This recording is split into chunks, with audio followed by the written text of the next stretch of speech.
Thank you all for coming. My name is Zach Thompson. I'm the Clay County Prosecutor. I am joined by Major Jim Bagley and Detective Scott Baker from the North Kansas City Police Department and Assistant Prosecutor Alyssa Benjamin.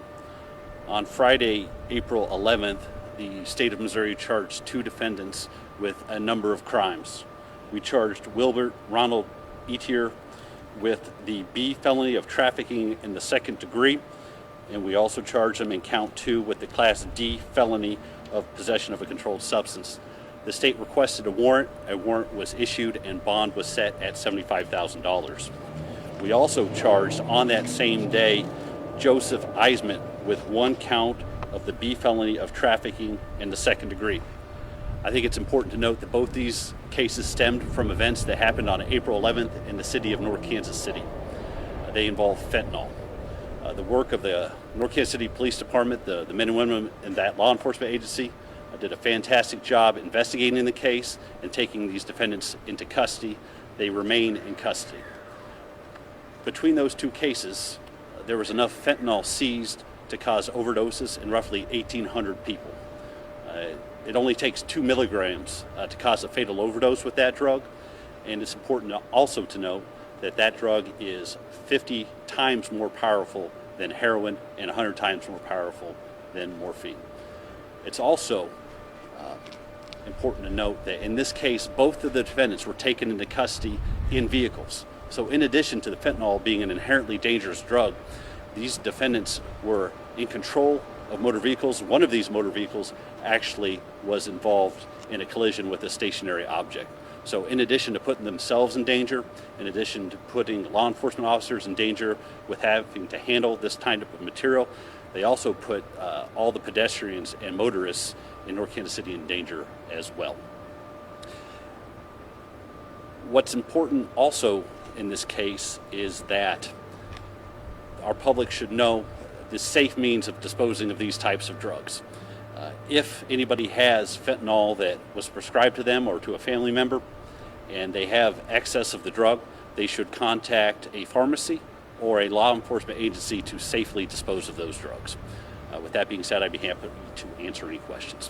What does it mean to you as a prosecutor to be able to get this quantity of drugs off the streets?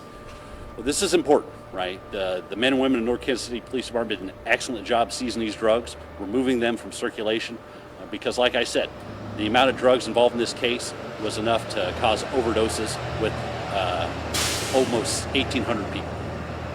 It sounds like, according to court documents, Eisman got those drugs from his place of employment. Were they stolen? Did he currently work there at the time? The probable cause statement indicates that he was employed with that business, and that's why I mentioned it's so very important when you're disposing of these types of materials to utilize pharmacies and your local law enforcement agencies to safely, get rid of those drugs.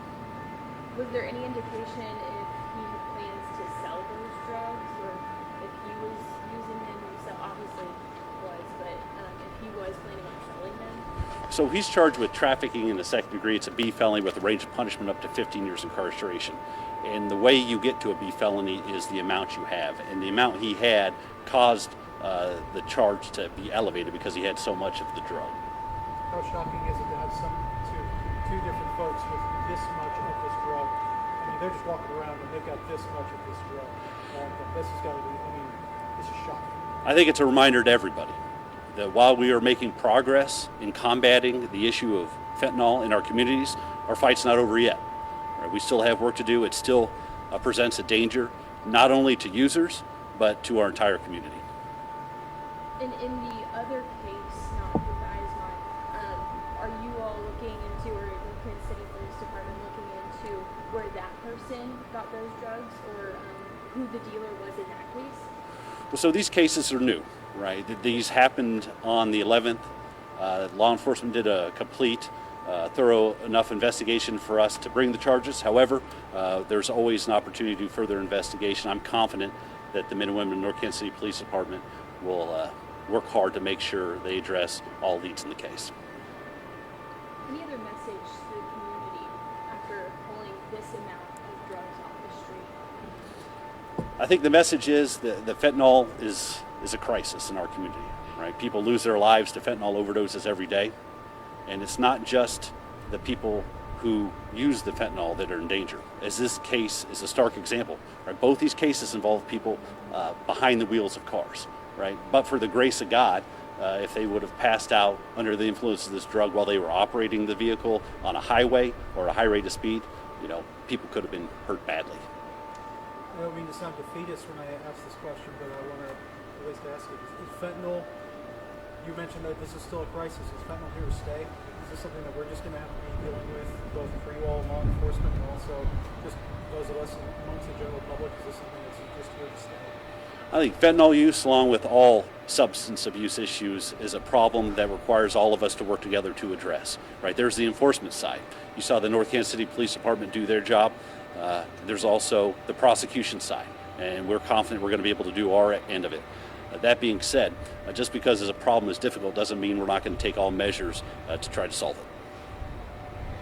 And there was another person in the vehicle with Eismont. But that person was detained. What happened? This might be a question for North Kansas City Police. What happened with that person? Well, so this case is still under investigation in some aspects, right? So it would be premature for us to comment too much about potential additional charges or additional defendants. Are they in custody? To my knowledge, they are not currently in custody on this case. All right. I don't have any other comments. Thank you so much.